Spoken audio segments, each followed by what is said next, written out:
Tell us exactly what happened when you tried to enter this ICE facility, and perhaps more importantly, why you think you were denied entry. We made an attempt to go visit the detention processing center.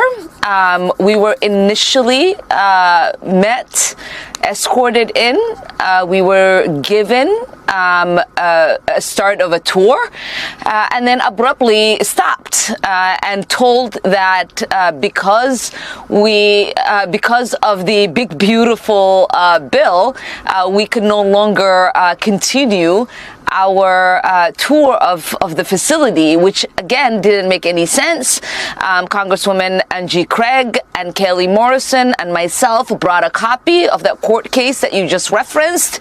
We brought a copy of the bill that Trump himself signed into law in his first administration, and we made our case on why it was very important for us to be allowed to fulfill our oversight duties as members of Congress. But again, the ICE agents kept reiterating that it was because of the big beautiful bill that we could no longer continue with our tour, and that was it, that they weren't going to give us any further explanation. We told them that they were breaking the law, and they said they understood. That was also their understanding, that they were breaking the law for not allowing us to do our oversight, but there was nothing else that they could do, and it was clear that they might have gotten a call from Washington, probably Noam herself.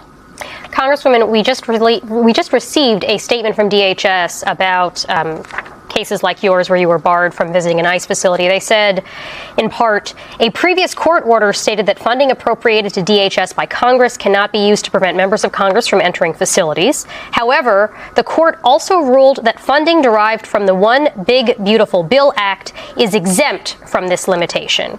They further go on to say that this is to ensure adequate protection for members of Congress, congressional staff, detainees, and ICE employees alike.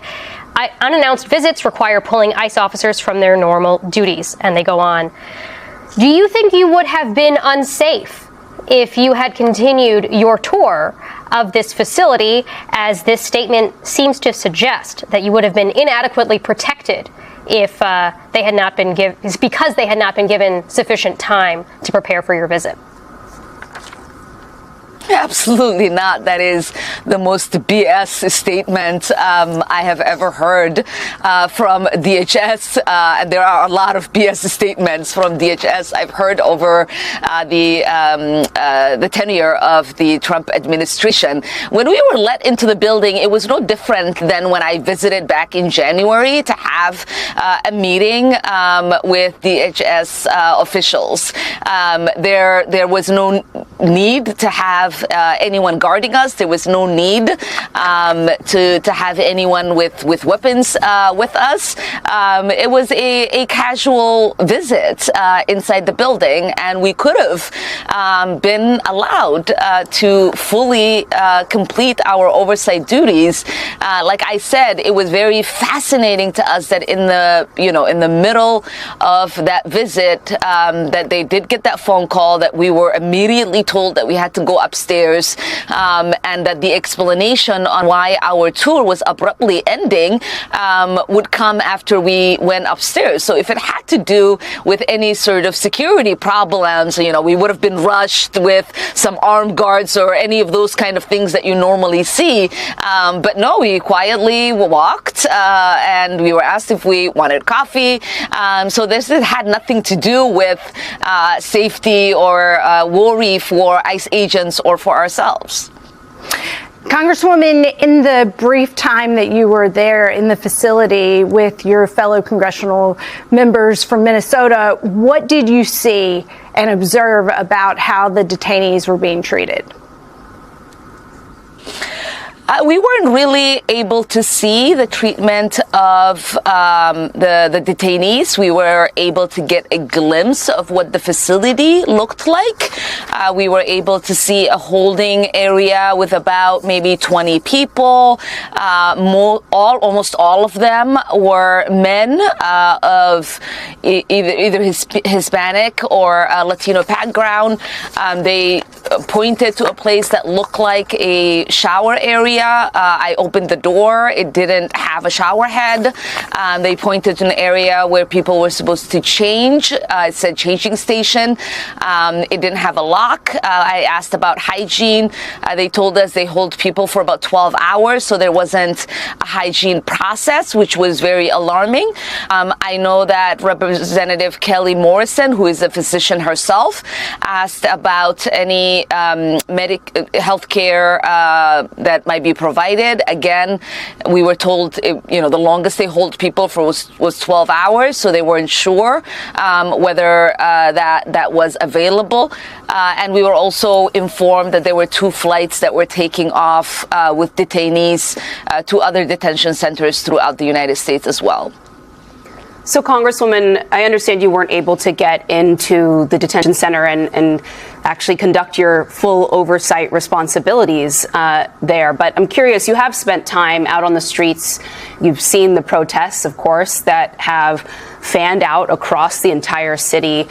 And I want to get a sense from you of the mood, the concerns that you're hearing from your constituents, but also the kind of advice, I guess, you're giving them in this moment as people are out there filming, trying to track ICE officers, warn their neighbors, and support them in different ways that they can in the wake of someone being shot and killed. Are you worried that more of your constituents' lives will be at risk? Are you worried at all as they pull out their cell phones, as they interact with these officers, that might just frankly not be safe?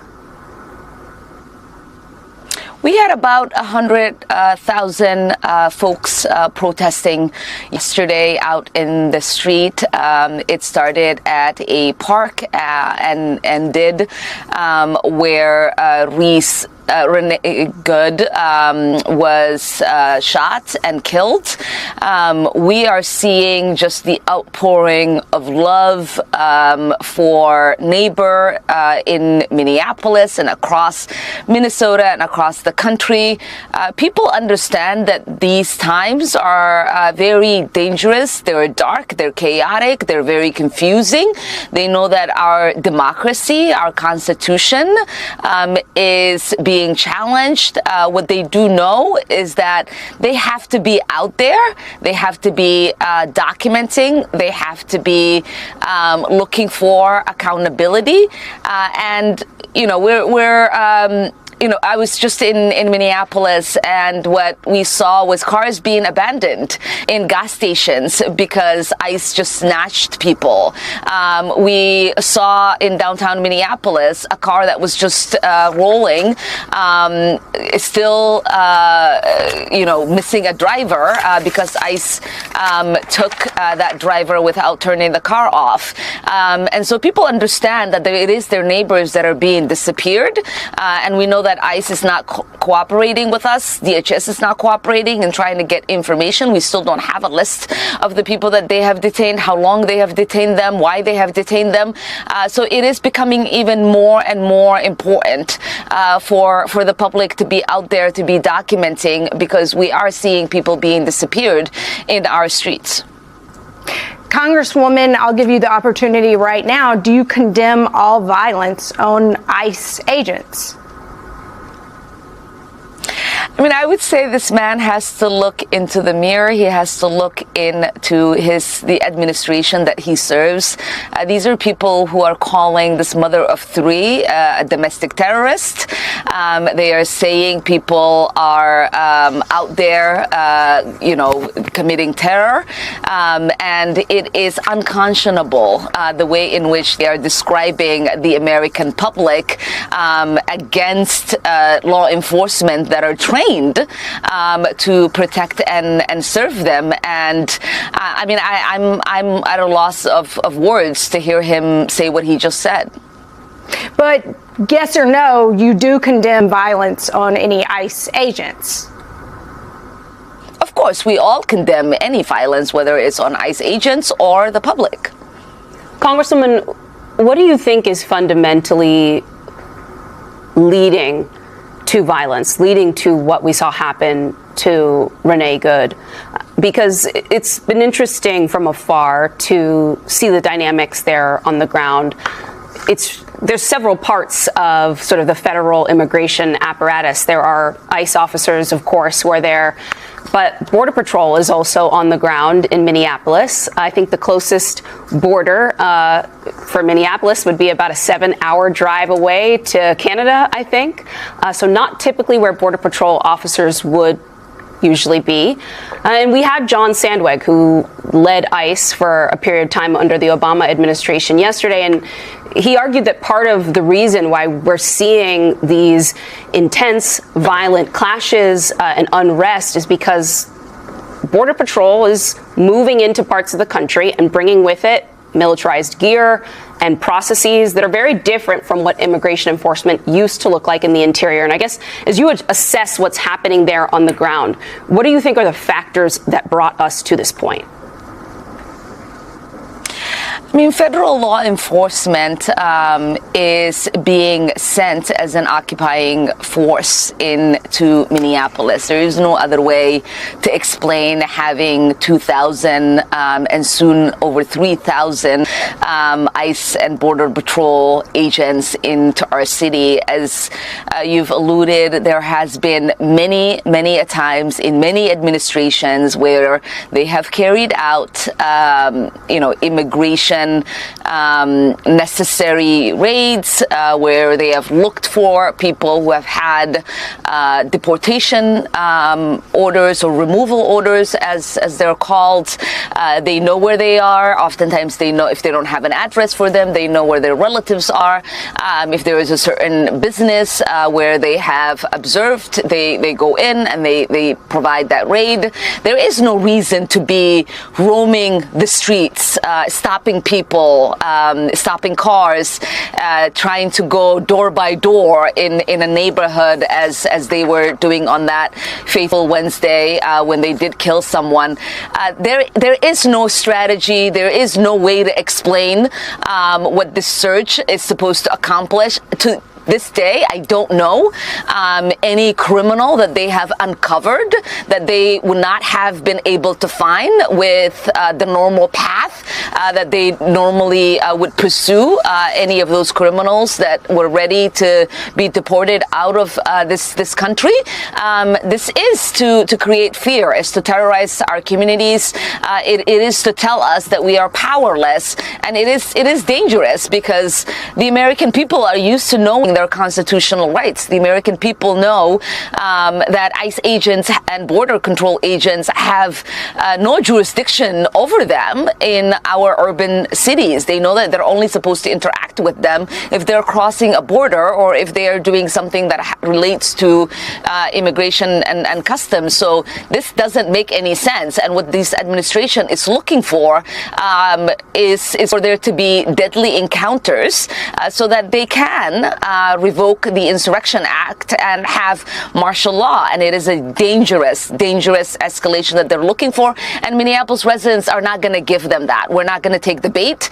People are going to be out there armed with the knowledge of what their constitutional rights are and what the limits are in them exercising it. And they are not going to give them the riots that they are looking for and the lawlessness, because we know that it is these federal agents that are being lawless at this moment. That's all for today. Thank you.